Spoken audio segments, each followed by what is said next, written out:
can we get the fucking show started? I ain't got all day here, you know what I mean? All right, gentlemen, why don't we go down the line, introduce yourselves to this amazing crowd who already know who you are, but just for those who might not, please. Kane, we'll start with you. My name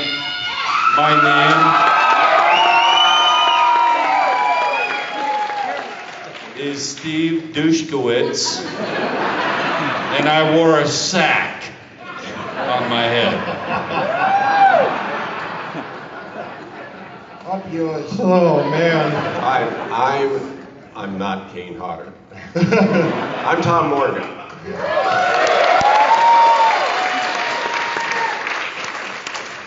I'm what's left of Ted White.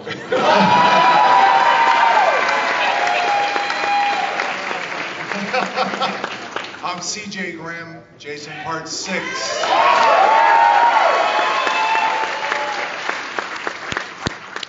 I'm the real Jason.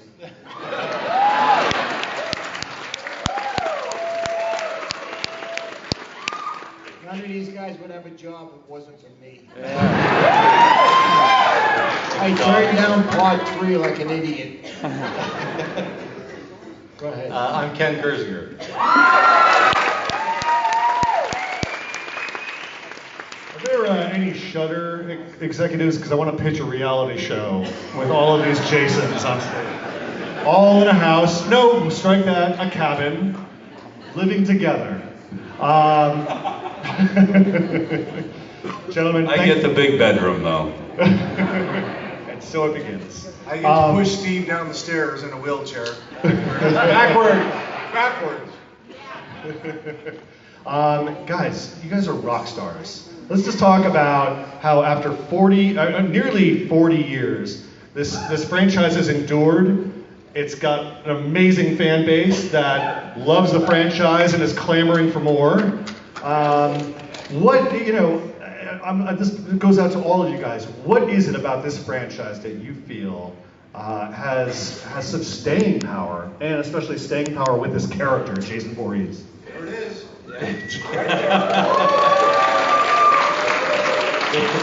The guy in front of you gave the seat, he goes, tits. Got him! We're gonna have to ask you to leave now. Well, guys, let's start. We'll start with Ken. I mean, why don't you guys go down the line? Really quickly, tell us about how you jumped into the franchise. I mean, you guys all came from different walks of life in the industry, but and the franchise has endured for such a long time. But just kind of give us a little micro story of how you got into your film. Well, I guess I started on number 8 as the stunt coordinator and the stunt double and the fry cook that gets killed. Kane and I think, are the only guys that have played Jason and been victims of Jason. I was interviewing for the stunt coordinating job for Freddy vs. Jason, and they asked me if I would like to audition for Jason, and the rest is as it is. Wait, did you say that you're the only person to play Jason and a victim of Jason? No, I said, yeah, don't worry, Kane, I mentioned your name. I couldn't hear it.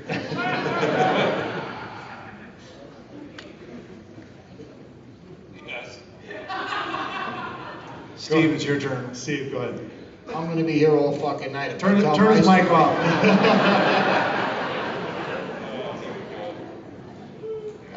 When I got the job, they hired another guy to play Jason. Before I got the job, there was another guy to play Jason. You all know who that is? Piece of shit Warrington. They hired him to play Jason. He couldn't do his own stunts. The guy that was the stunt coordinator on the show, Cliff Cudney, said, we got to get another guy. We need somebody right away. So he called me up and he said, Steve, he says, listen, I'm doing this show up in Connecticut. He said the name of the movie, because they had a working title, and the working title was Jason. He said, we're doing this film, Jason. I said, yeah. He says, yeah, we got a guy that we hired to play Jason, but he can't do his own stunts. He's a piece of shit. I said, okay, why do you want me? Because I'm a piece of shit also. He says, well, you know Kane Hodder, don't you? I said, he's another piece of shit.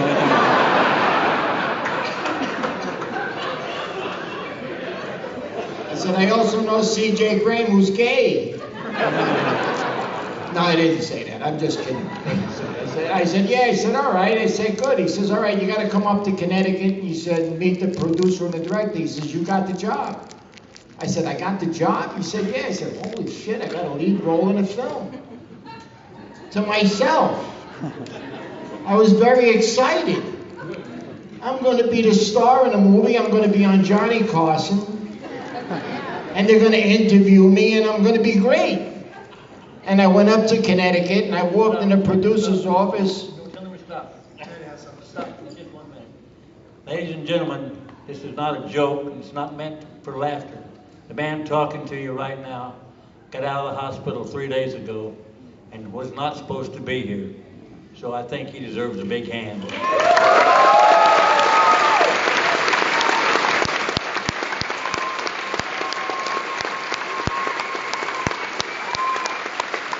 And as you can tell, he's still on meds. Thank you very much, Ted. I was testing out for your role in the hospital when I had the heart attack. The doctor did tell him for real that he would never make it to this convention. They And did. he's here, so. They did, but I got to tell you, I laid on the gurney in the emergency room and I said, I got to be out of the hospital by Tuesday. The doctor says, no way, you're going to be here a week and a half. I says, Doc, I got to get out. He says, why? I said, I got to go to Texas. Amazing. Another round of applause for this. And I swear to God to you, this is the truth, to get away from my original story. I swear to God to you, it was motivation for me to get better and get here. That's a fact. That's a fact.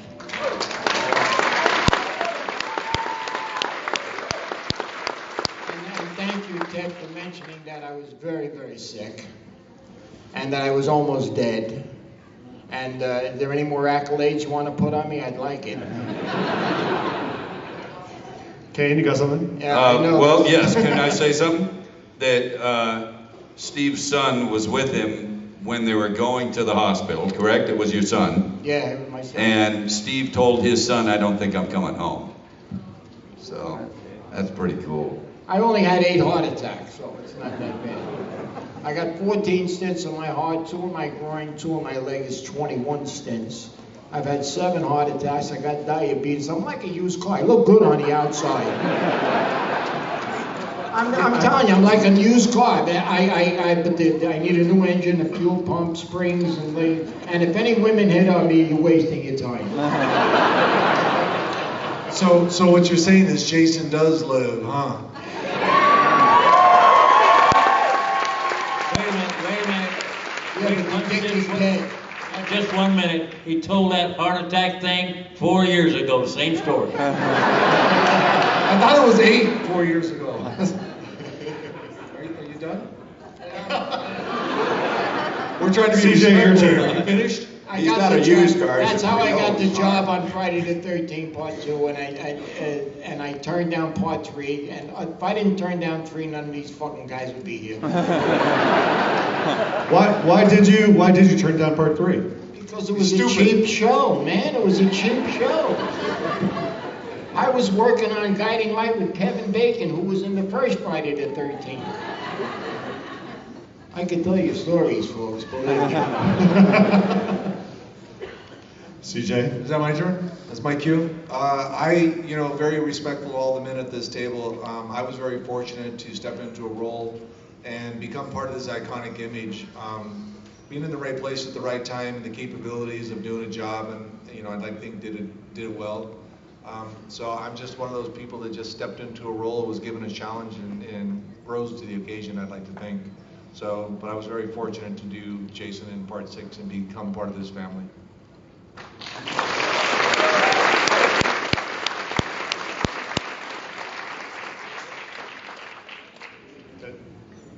Wake up, Ted. It's your Ted? turn. Yeah. Or he was waiting for me to go into a monologue or No, something. I like never know, Steve. you never know when he's done. He keeps talking,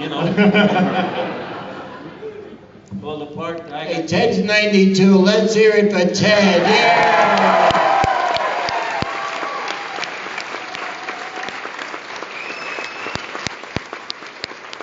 Ted's done more movies than I've masturbated.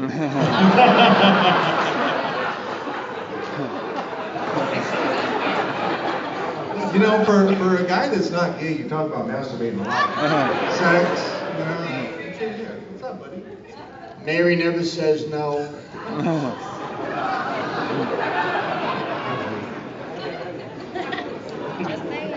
Go ahead, Ted, go ahead. Well, the part of Jason, I wasn't called to play Jason. I went down to read for the part of a policeman. And after reading for the policeman part, they asked me to go out in the hall and sit and wait, and they'd talk it over. And they came back in a few minutes and said, well, you got the part. And I said, the part of the policeman? They said, no, the part of Jason. And I said, well, then Jason doesn't say anything. And he said, no, he doesn't say anything. That's not funny. I haven't got to the funny part. So I said, well, what do I do? And they said, well, Ted, have you ever seen Friday the 13th? And I said, no, I haven't really seen it, but let me read the script and let me think about it, and I'll tell you tomorrow whether I'm going to take the job or not. And I was just that serious about it. So I went home, and my youngest son, he came in, and he said, what's the script, Dad? And I said, it's Friday the 13th. And he said, oh, Jason? And I said, yeah. He said, what part for you? I said, well, listen, I'm going to read for a part of a policeman. And he said, Pop, he said, that's nothing. You got to get Jason. You got to part that Jason's the biggest thing. He said, all the kids, grown-ups, everybody go see it. He said, you got to get the part of Jason. So I went back the next day and I said, listen, I read the thing, and if it's still open, I'll take the part of Jason. And he said, yeah, it's still open. So the first day we shot, we were down in Bronson Canyon, and it was about 1 o'clock in the morning, and it was the very first scene that I worked, and they had the rain going, and you know they make the false rain, so they had the rain going, and the houses were about 60 feet apart, and in the first shot, the first scene we had to do, a girl was running from one house to the other, and I was supposed to chase her. So we're sitting there, the cameraman said, well, we're all ready to go, and they had me in costume and everything, and they said, got the girl ready, and they said, okay, action, and the girl took off running, and I just took off running behind her, and they said, cut. I said, what's wrong? He said, Jason doesn't run. And I said, what do you mean he doesn't run? He's not crippled, is he? He said, no.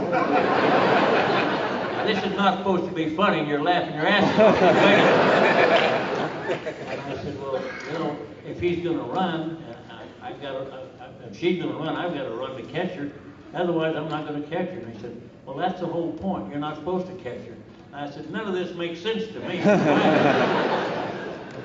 Well, actually, that's the story of Jason. None of it really makes sense. I mean, the whole thing is a joke, a complete joke.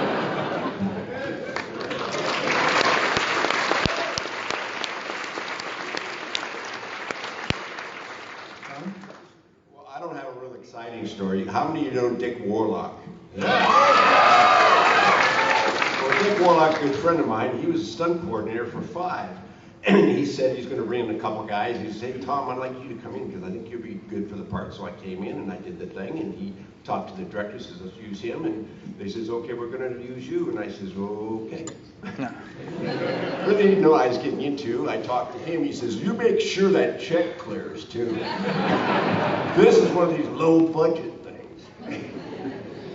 Anyway, so I went ahead and did the show, and for years after that, I was a stunt double for Roy. So Roy was really not real Jason, and he'd go to conventions, and Dick Wien would usually sign, and it was several years, or 10 years or something, before someone asked, well, who's this guy that's, the stunt double Roy? And he says, well, that's Tom Morgan stuntman. He said, well, he'd wear the mask. He said, well, yeah, he's the one who wore the mask.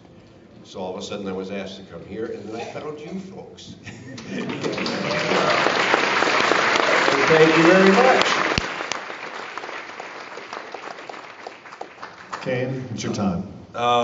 Well, I mean, you probably heard the story, but Yeah, we did. Anybody else? if you'll only have a heart attack tonight, that would be so.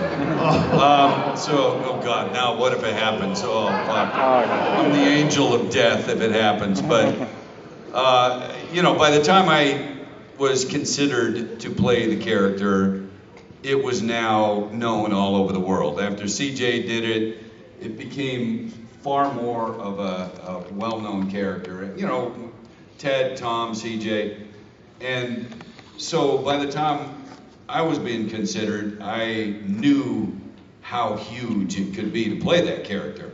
And I had been a horror fan my whole life, watching Had all four the fucking classics. tries at it. Anyway, so John Biegler wanted me to play the part because I had done a movie called Prison with him the previous year. And he said to Paramount that he wanted me to play Jason. And I don't think that anyone was against CJ coming back. But what did work in my favor was that there was a lot of big stunts to do as Jason in this movie. And, you know, being fully on fire and all kinds of big things that helped my case. And Biegler finally convinced them after filming a screen test out of his own money with professional equipment and everything of me doing stuff. Then I finally got the job, and then, you know, for that first, I think it was 11 months or some after I did that movie, and I started realizing I could go to conventions and sign for free, by the way. Not the case anymore, sorry. But for the first less than a year, because fortunately I got Jason Takes Manhattan the following year. But for that first year, if I ever signed an autograph, I always put Kane Hodder, Jason number 7, because I was one of 7 guys to play the character. Once I started the movie and Jason Takes Manhattan, then I dropped the 7, but if you ever see that autographed, I think that's far more collectible because they only did it for a short time. But anyway, after the first one, and then they seemed to want me to come back in Jason Takes Manhattan, and then Jason Goes to Hell and Jason X, then I felt like, you know, I was pretty well set and loved playing the character, unlike Steve. Who would turn it down. What a brilliant move that was, huh? No, I don't want to play a character that's known all over the world again. So, but... I fucked up, all right? I fucked up. I'm watching, there's one Jason out in the middle of the crowd that's just staring at us. He hasn't moved at all. Can you just raise your hand, sir? That was good. He can't, he's in character. There you go. There you go. Nice. Well done. Guys, you know, I'm very curious. You guys talk about how these films, you guys got to remember, these were low-budget films back in the day. They were studio low-budget films. Can you, except for, you know, Freddy versus Jason, some of the more new Jason X was a little bit more studio, you know, a little bit more money thrown at it. Take us on the set of these movies, you know? What is the vibe? I mean, you know, some of the older films that I read about, I'm reading The Making of Cujo right now, and it is insane what they did on that set. That was a low-budget film too, but I'm curious for you guys, you know, was there a sense of control on these sets, or were things played really loose and you know, did things go a little nutty sometimes? I'm curious. Start of this end again. Well, for you, I mean, for Freddy versus Jason, I mean, like that film, I'm sure was a little bit more under lock and key because of the studio. Yeah, no, Yeah. They knew it was going to be a big deal. Yeah. And Ronnie Yu, the director, he was a Hong Kong director. Yeah. He'd never seen any of the movies apparently, and got his impression of what Jason should look like from a comic book basically. Yeah. And You said a comic book? He was more an inspired comic book? there was a comic book. I don't know which one. I think it was, you know, it was probably one that we saw in Hong Kong. Yeah. So he was had a very clear vision of how he wanted to do the movie and how he wanted the character to be and stuff like that. But it was very, it was probably a little bit different than the other ones. Yeah, yeah. I'm just curious, guys. If, like Paramount, if you felt the studio presence coming down as the films were going on. Oh yeah, no, there was a lot of eyes on that one. Yeah. I think in part 6, you know, it's Not your fucking turn. in part 6. We weren't going in order. I apologize. I didn't realize Steve had something to say. He used all of his minutes. He's done. Can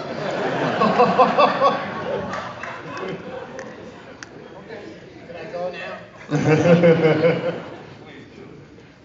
First of all, it was the first really Friday that they did besides Betsy's film. Betsy did that film because she needed to buy a car. And they paid her just enough money to buy the car. And the movie was a big success, Friday the 13th, as you know, the original, which was a great film. I really think that was probably one of the best ones. And, yeah, go ahead, it's all right. Betsy was a wonderful woman. She did a great job on the film. And at any rate, when they did 2 and there was an adult Jason, now it was a whole other ballgame. And they gave the film, Paramount gave the film to Frank Mancuso Jr. That was, Frank Mancuso was the head of Paramount at the time. And Frank Mancuso Jr. was his son. And they gave him this as a project. $900,000 to shoot. That's shit money. And believe me, we all suffered because we were in the campsite. We stayed at the camp in Kent, Connecticut at night. There was no heat in the camp at night. Cliff and I stayed with the stunt coordinator. We went out and bought heaters down in like a Kmart or whatever and brought it back to the camp with us. It didn't work, so we had to put cellophane up in the rooms to keep, you know, like, to maintain the heat. That's how cheap they were when they filmed. I'm serious as a heart attack. And I tell you, it was a rub. I had a heart attack. So you know I'm not lying. And you look like you're right behind me to have one, man. You look fucked up, I'm telling you.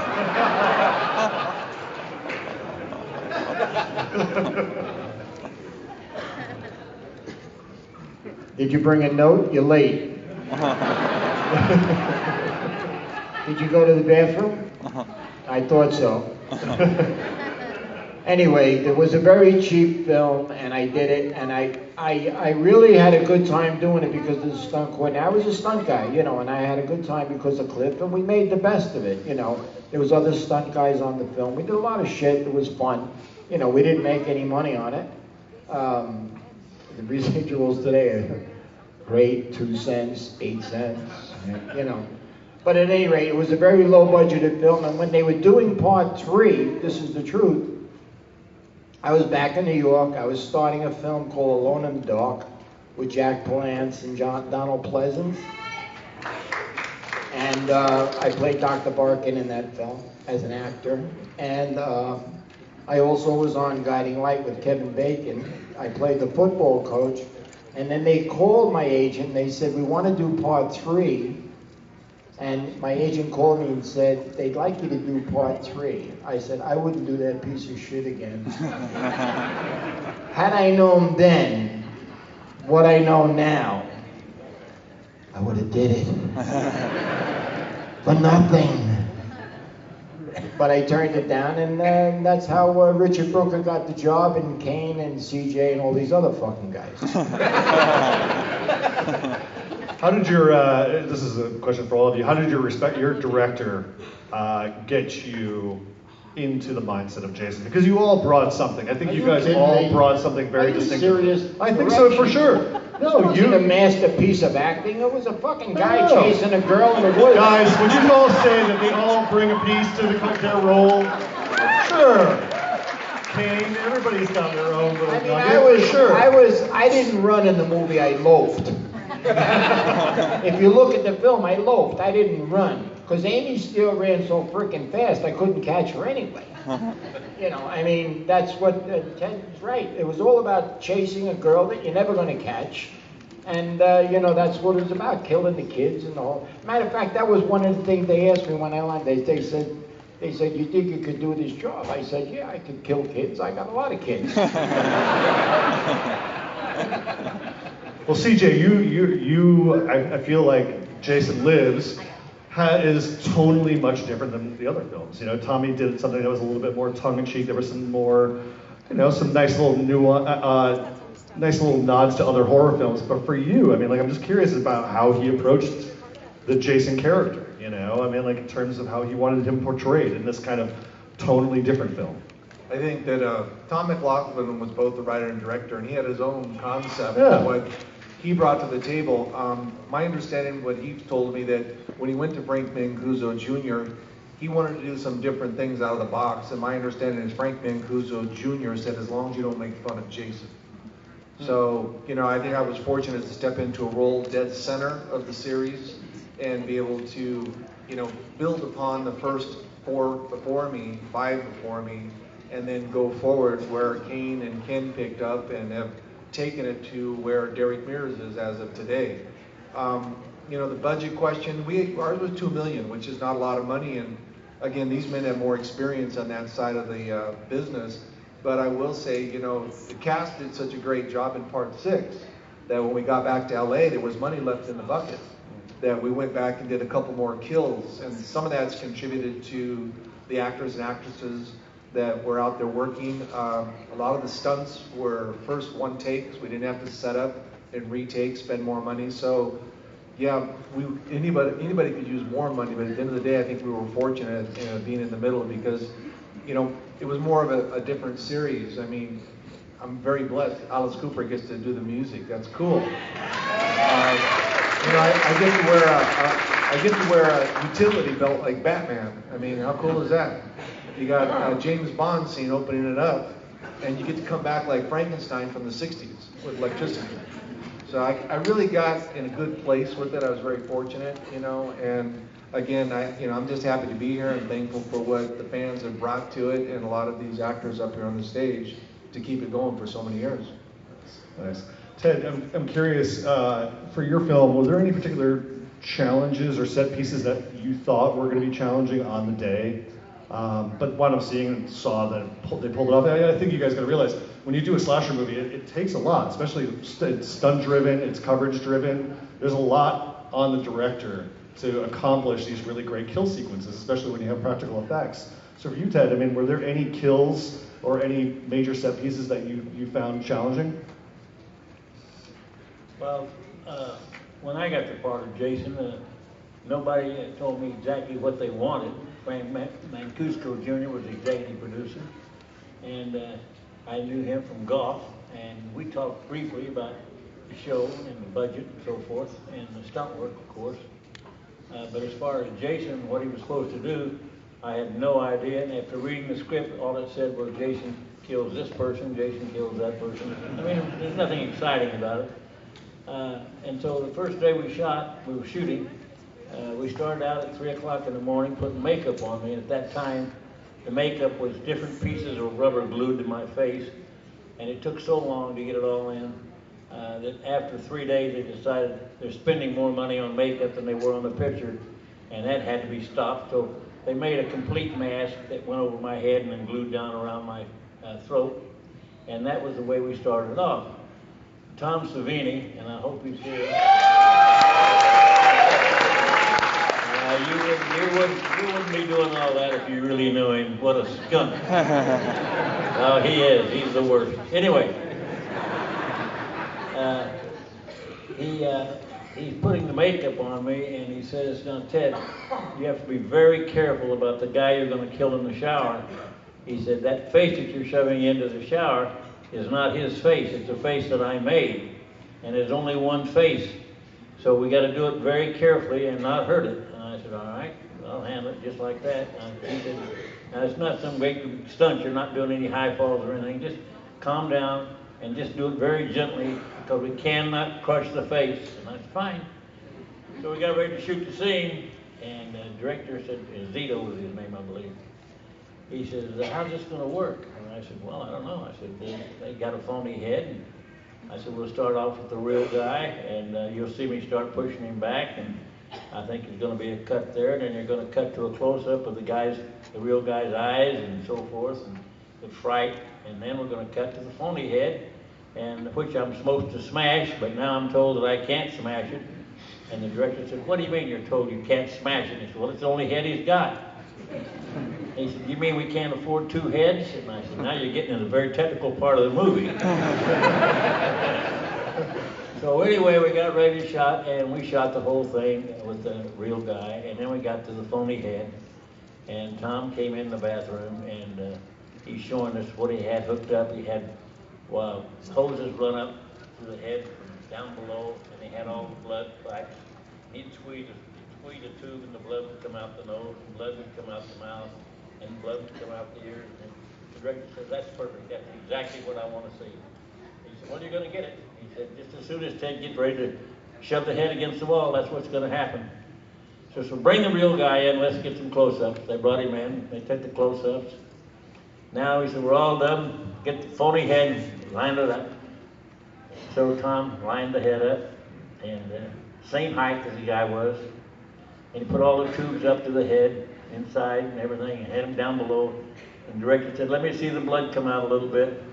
So he squeezed the little balls, and the blood came out the ears and the eyes. And he said, that's fantastic. He said, the only thing left is Ted to crush the head against the back of the wall. He said, yeah, that's it. So he turned around to me and he said, Ted, you think you can handle this without tearing the head up? Because we may want to take 2 or 3 takes.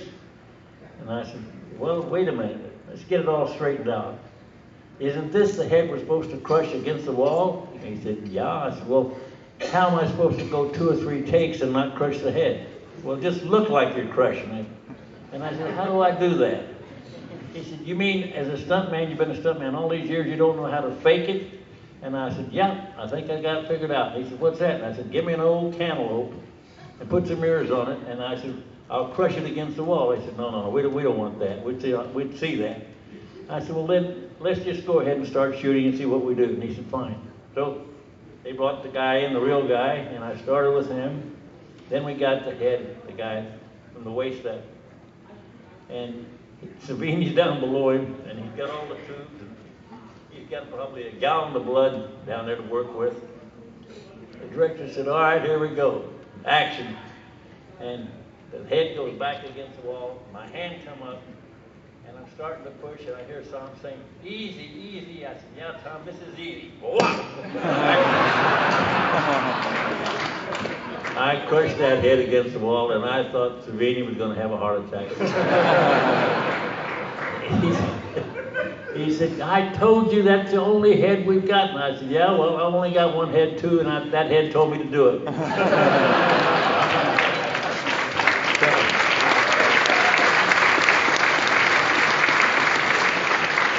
But anyway, that was part of the job I had as Jason on Friday the 13th, the first one that I ever did, and the only one I did. And had I have known, I had an opportunity, and I was asked to do 5 and 6, but I was working on other shows and couldn't take it. But if I look back now, and I wish that I had have taken it, because I want to know if I had been, I would have been Kane Hodder Jr. I would have, you know. To do 5 and 6, I'd have had 3 of them behind my belt, and look at all the conventions I could be going to, and tell all the stories I could be telling like this. Look at him; he's so rich he doesn't even have to come to these things anymore. So that's the whole story of my Jason. Well, we're glad you're here, Tom. Tom, can you talk about working with Dan Steinman, the director? Can you talk about just working with him? Well, unfortunately, I'm not that good a storyteller as the rest of the guys, and I don't have any real exciting stories to tell.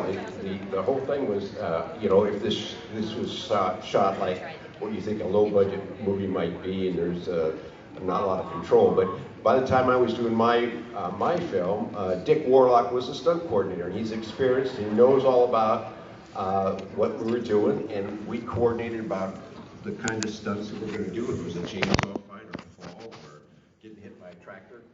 We worked it all out, and it just went pretty smoothly for everything we did. And I don't have any great real stories of screw-ups or things because we seem to do everything in order. We did have naturally some challenges that we worked through and got done, but for the most part, it all went pretty well as planned.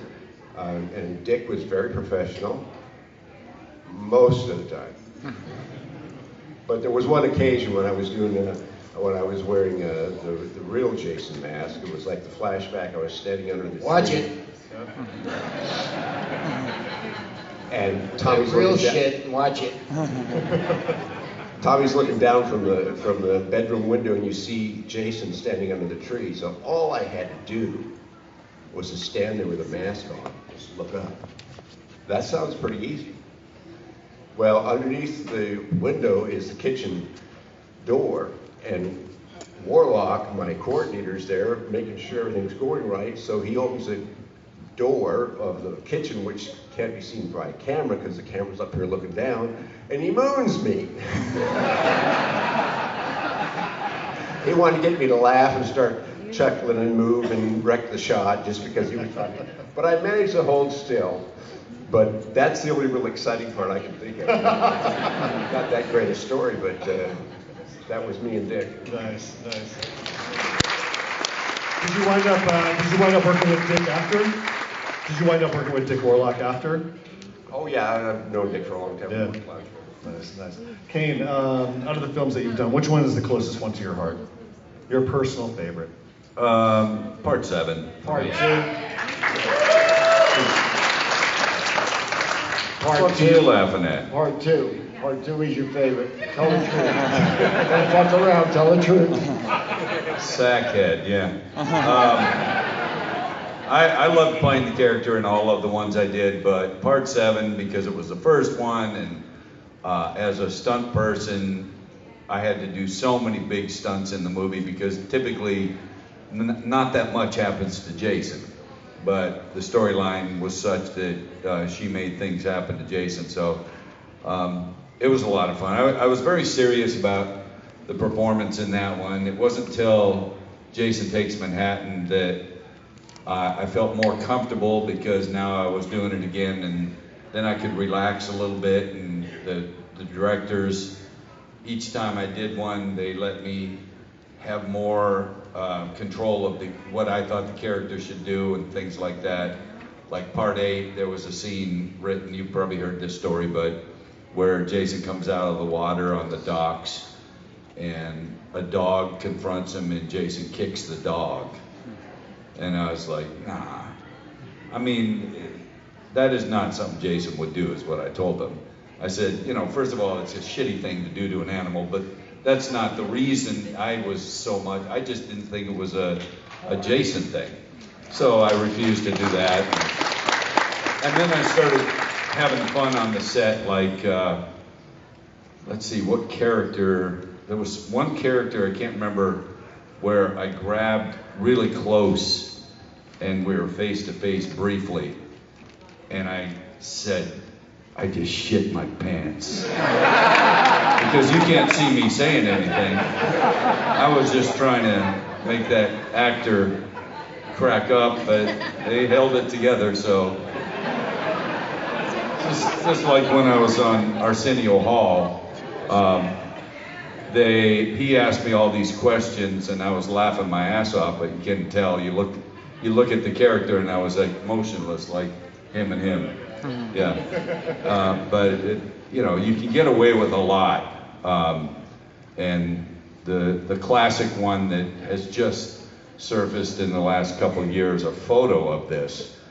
But at the beginning of Jason Takes Manhattan, we're on a small boat, and I have a spear gun, and I jam it through a guy, and then I go after his girlfriend, and she hides down in a hatch. And so the scene where it's her point of view, her POV, so the camera's down in the hatch looking up, and I open the hatch and look down at her, and she's like, uh-oh, I'm dead, you know, that type of thing. So when the camera was down there, I opened the hatch, and I had worked with the special effects people before, so as I opened the hatch, I had a really long penis sticking out of my pants, and I could see the camera going laughing. He was laughing. I mean, I always took the character seriously, but man, when you wear that makeup for as much as 3 months, that Jason X we shot for 3 months. It wasn't until I think Jason X and Freddy vs. Jason where they had decent budgets, right?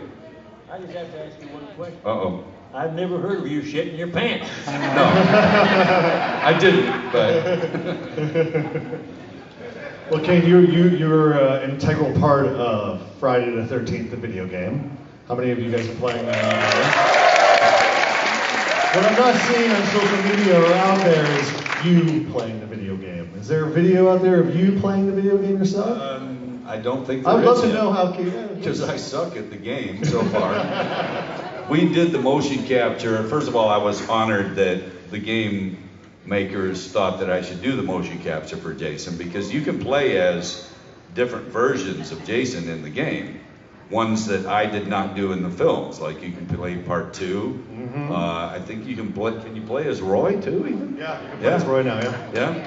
So in the motion capture, I had to kind of, out of respect to the other guys that played the character, Ted, Tom, everybody, I had to kind of keep in mind their performance, not just what I thought Jason should do.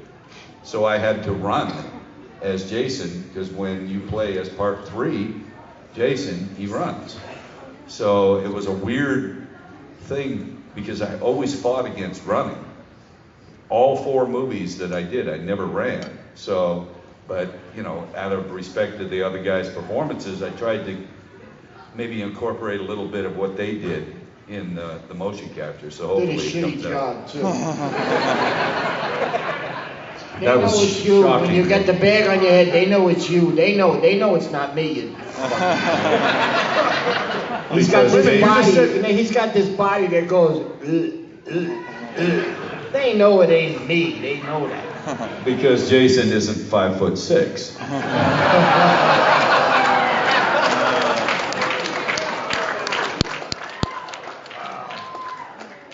All right, real quick. You He's guys got a point. He's got a point. We'll open this up to audience in a second, but I just want to. You guys have very long stunt careers outside of Friday the 13th, so I just want to. I want to go down the line. I'm going to name one film that you've been part of, and I would just love a little anecdote. Cool? Cool. All right, Kane. 7. A fun film we may have done as stunt people that might have a story from. Yeah. I mean, a few of them come to mind. I was very happy that I stunt coordinated a movie called Monster with Charlize Theron. Yeah. And I was just telling this story yesterday, but I'll make it quick. I played the cop that arrested Charlize at the end of the movie, and she was very method in her portrayal. And I appreciated an actor's, you know, being that invested in the character. So she said, I had to handcuff her outside the bar and then put her in the back of the squad car. And she goes to me, she says, okay, when you put me in the back of the car, just throw me in face first. And I thought, oh, okay. Can I just tell you one thing? Just please. I don't want to hear anything else about it. Just throw me in head first, face first, with my hands behind my back. What I was trying to tell her, and those of us that have been in the back of a police car, I know some of you have, will probably realize that very often in the back seat of a police car, it's a hard plastic shell. It's not a cushy seat. So because of blood, it comes off easier and stuff like that. Less places to stash things. So it's a hard plastic one-piece shell. That's all I was trying to tell her, but she wouldn't let me, so I said, okay, motherfucker, you want it, you got it. And I threw her in that car, face first, heard her clank around in there, her head hitting the seat, and then they cut, and she comes out and says, oh, okay. I see what you were trying to tell me, but...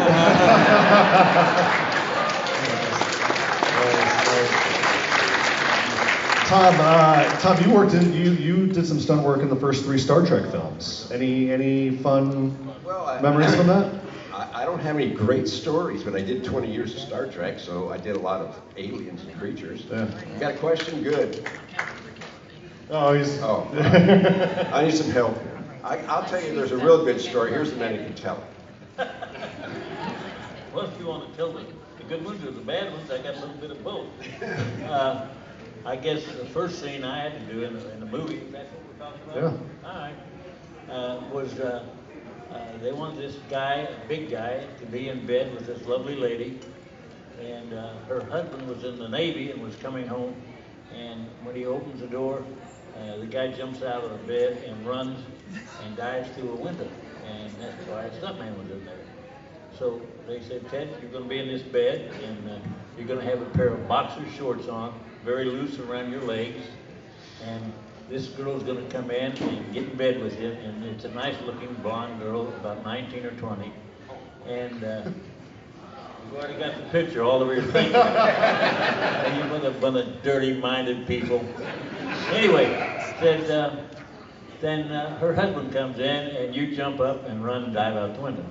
And I said, okay, that sounds like an easy one to do. And so I get in bed, and they cover me up, and I just put a sheet over me, and they start the scene, and here comes this blonde, and I mean, this was a knockout little lady.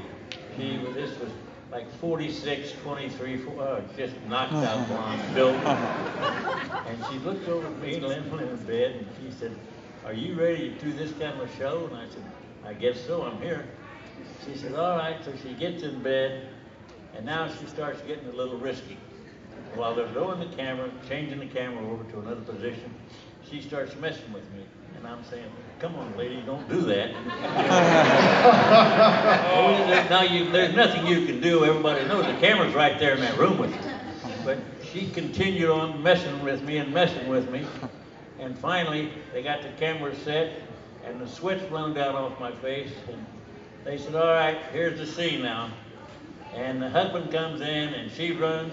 Now, Ted, you jump up and run out the window as soon as we holler. I said, okay. So, all right, they roll the camera. And they rolled it.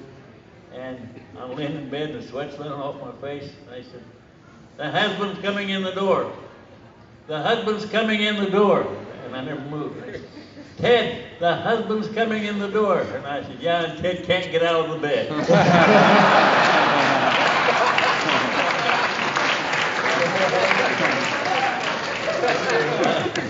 I tell you, motion picture business has got its ups and downs, but those days were fun days. CJ, you were Hell Cop in Highway to Hell. Any fun memories from that production? I mean, the Hell Cop never made a national distribution. Himdale that produced it, bankruptcy, when they were getting ready for distribution, but it gave me an opportunity to work with Christy Swanson from Buffy and the Vampire, Chad Lowe, Rob Lowe's younger brother. You guys maybe remember Patrick Burgeon, Sleeping with the Enemy, opposite of Julia Roberts. He was the devil. And then Lita Ford. Yeah. For those of you that remember the 80s, and there were some rock and roll young ladies, she was a very strong, stout woman that, was well put together. The Highway to Hell crew had a good time with her because they kept wanting to retake. I don't know if it was intentional, or I know it was intentional, but everybody tried to put on a good face about it. But I had a good time doing it. Yeah.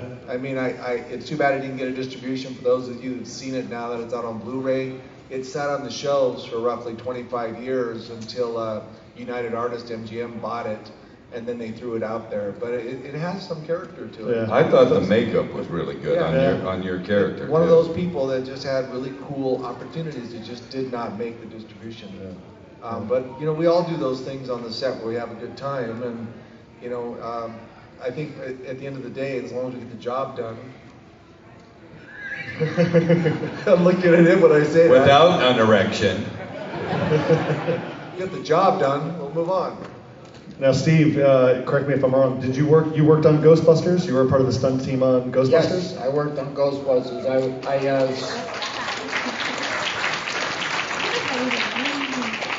What are you, mom? Clap, you bastard. Oh him. He's not clapping. He's just sitting there with his dick in his hand. Yeah, it was in Ghostbusters. I stunt double the environmental protection guy, and we did a car crash scene, and then I was what they call a utility stunt guy. I was on the show for about 3 weeks, I guess. Yeah. It was a good show. I did probably, in my time, I probably did about 40 films, and about 35 of those films I was a stunt, utility stunt guy, or a stunt guy, or as Kane would say, a wannabe stunt guy. Because Kane never considered me a stuntman, you know that. He always said I was a wannabe stuntman. But then what the hell does he know? You know what I mean? He got fucking burned. I did. Yeah. Right? Yeah. Right. That's all you want to know? That's good. I'm done?